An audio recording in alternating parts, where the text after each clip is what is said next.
Hello, good morning. This is gonna be a one-take vlog because it was a really busy day, so there was no filming. First things first, Sam's here. He's been here for the past couple of days. Hey, Sam. And we've been making hammers. So some of the hammers for the Christmas pre-order are right there. So that is most of them. And we just need to forge some pins on the cross pins. We've been super busy this week. Lots of hammer forging's been going on, and that's been great. And the main focus about this video is we did a little bit of a workshop sort around today. So Sam and other Sam, who helps me with the live show, Sam Fowler, they came and I was forging hammers and they just started tearing my workshop apart. Tearing it apart, pulling out all the junk and started reorganizing it, which was great. And like, you know, when somebody's messing with your workshop like that, you kind of start feeling like you're being violated, and you want to look over your shoulder and make sure they're not throwing stuff out that's useless and isn't going to be, throwing stuff out that is useful and that you're going to need 2 days from now. But I've got to say, when I show you this, I think you're going to agree the workshop is like 10,000 times better. So, here we go. Main things to notice are the welding table got pushed down this way, so I have space here for racking and to access a bench grinder. You can see all of the hammers right there. I'm gonna have my belt grinder here. When I get another belt grinder, that's gonna go next to it right about here. Pillar drill up on the end of the table, and of course, having the welding table pushed up that way slightly means I have access to both ends. You know, it's a much greater degree of surface area to access with stuff that I'm working at. Man, English is hard when you're off the cuff.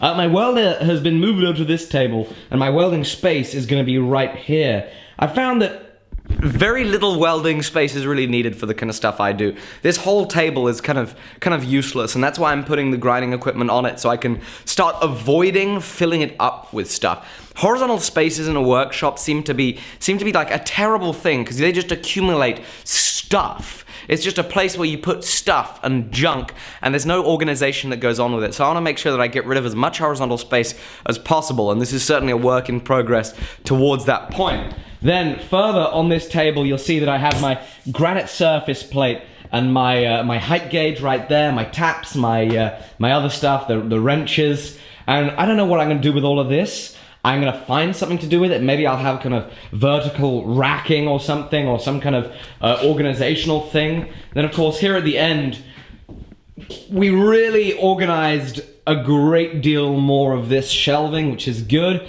Much more sensible organization, and I have all this space. I don't know what that's going to be for. All I know is that could be a lathe right there. A lathe could go in that kind of space. All this is pretty much dead space, and so I'm looking forward to finding something to do there.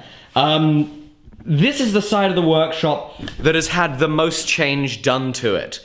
The other side of the workshop hasn't really. You see, it's still a little bit of a mess, but I'll talk a little bit about my plan with it all. My plan with all of this side of the workshop. Oh yeah, you'll notice there's no chimney flue anymore. That's a great thing. My plan is to have no hand forging equipment inside here and move all that stuff out to the outside of the workshop, which is going to be my dedicated teaching and hand forging side of the workshop, to keep this for the heavy work, the forging, the grinding, the welding, and eventually, you know, if I feel like it's going to be worth me having some equipment to help better make tooling, some machining equipment perhaps for heat treating, this is going to be the side of the workshop for that.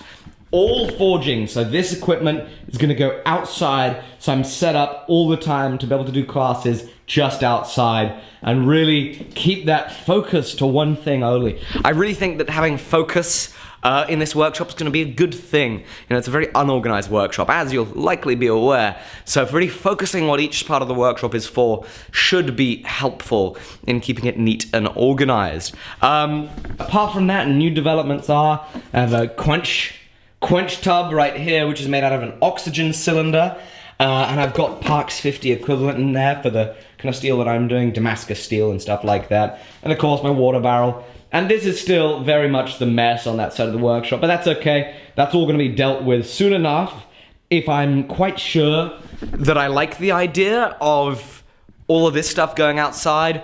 All of this equipment is going to go outside. I'm going to cut the bolts off. You'll notice that the flue isn't there. There's not going to be a gas forge here. if I'm happy with the idea, you know, I got to clear that out and see if the space is adequate for it. And so none of this is going to be here, which is going to leave space for eventually, I don't know, maybe having another power hammer right there, maybe having a milling machine, maybe having this for stock or something like that. You know, it's all going to be sorted out when the time comes. You know, I'd probably take the bandsaw inside and put it right there. We'll work it out when that gets to that point.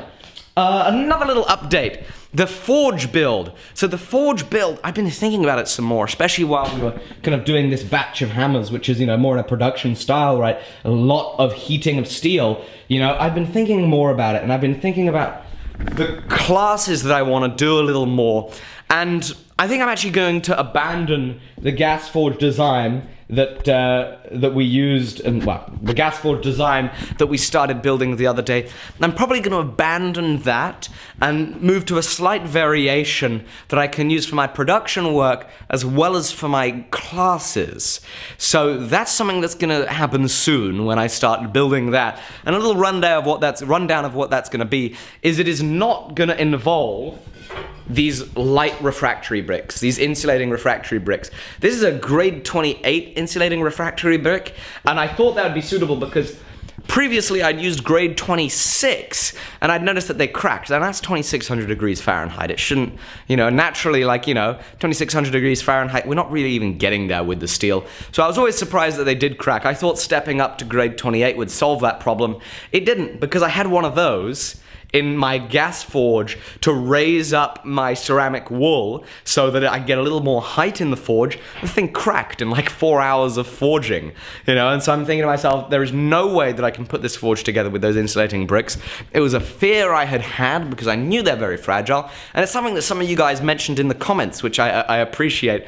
So that design's going to get abandoned. I have on order already some insulating castable, so that's like a refractory that you cast and kind of hand tamp yourself into the shape that you want, and some dense castable. And what I'm going to do is I'm going to do a complete new forge build, and with a floor that's going to be probably ceramic wool with dense castable on top, and then the arch or the top of the forge is going to be the insulating castable, and it's going to have access from both sides so that, you know, we can have students coming in from one side, students coming in from the other, and it's probably even going to be 3 burners instead of 2, so we can really crank up the heat on it and make sure that, you know, heating up 4-pound hammer billets is done in as timely as manner as possible, so that, you know, when we've got students here and we're making hammers and we're making tools, those big pieces of steel are getting hot in the timely manner that they should be getting hot in.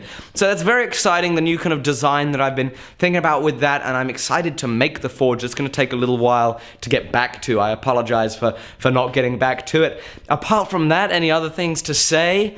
Not really. You know, I think that the new workshop layout should be really handy. You'll see that the amount of space that has afforded me in the workshop is phenomenal. There's just so much space, and I love it. And I'm just really excited to try this new layout, to get all the forging, the hand forging outside, and lay that out so it's set up to do classes all the time. And this is hopefully going to be really, really great. Again, thank you so much for watching my videos. I really hope that you enjoy them. I'm looking forward to doing the live show tomorrow. Hope you tune in, 5 p.m. Eastern Standard Time. It'll be on this channel, and it should be a lot of fun. And apart from that, and apart from that, thank you. Please hit like below. Please comment on the video.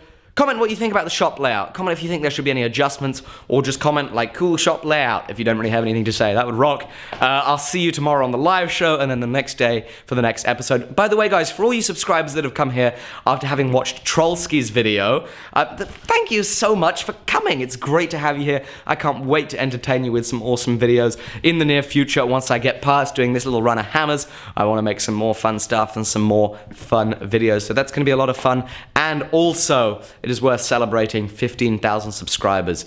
What an exciting, exciting milestone to reach. Thank you for being one of those wonderful subscribers that enjoys and watches my work. I really appreciate it. Can't wait to meet you someday at a blacksmithing event somewhere, at some class somewhere. That would be fantastic.